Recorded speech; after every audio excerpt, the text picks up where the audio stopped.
In Brazil, we see climate change, and you can see it very easily. For example, states like the Rio Grande do Sul down south or Santa Catarina in the southern region have been suffering drastic changes in their climate for 3 years. And we have seen other places in Brazil where there were floods, strong floods.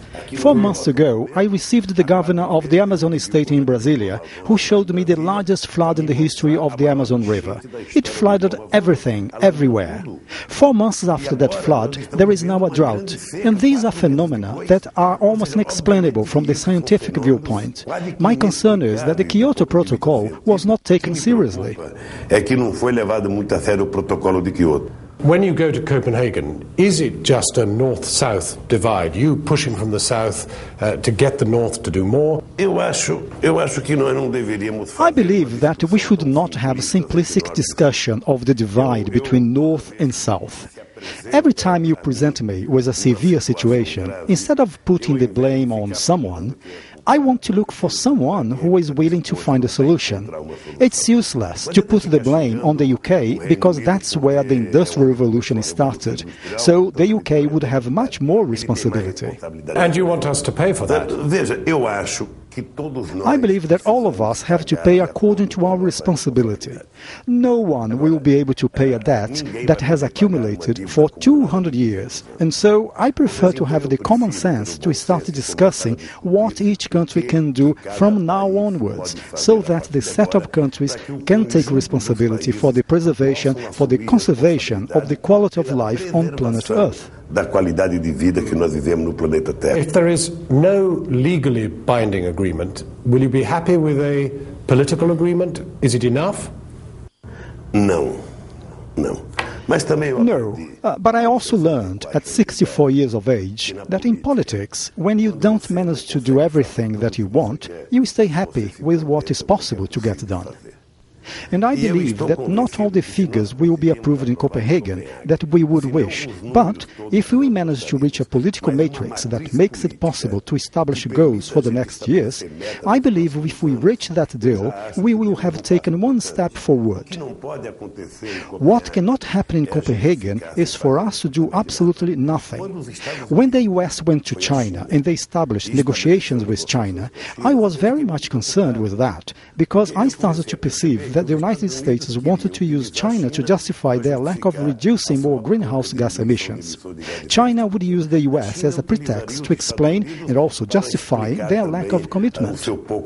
I've been talking with Gordon Brown, I've been talking with Obama, I've been talking with Sarkozy, with Merkel. You mentioned Gordon Brown there. He says if there is no agreement, it will be a catastrophe. Will it?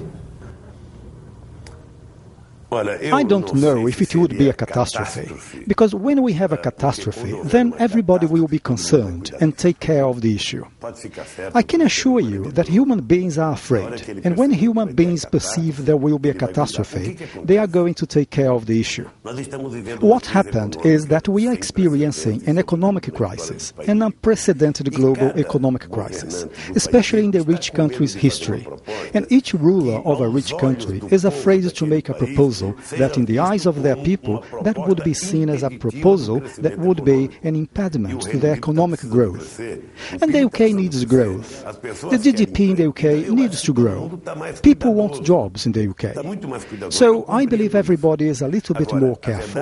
Everybody is much more careful, and I understand that.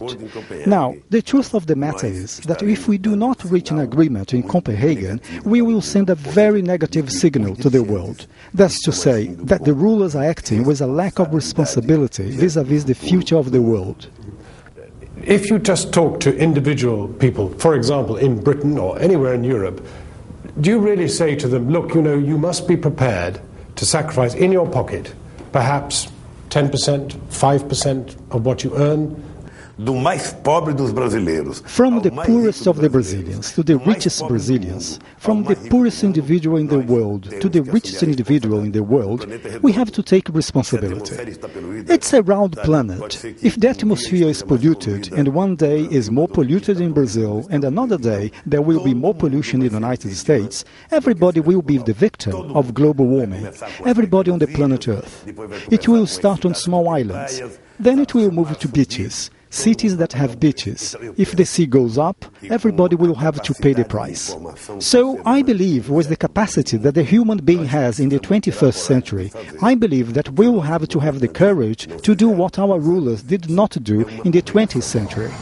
A significant challenge from Brazil's President Lula, from one of the leaders of the developing world. Can the developed world come up with an answer that works? Joining us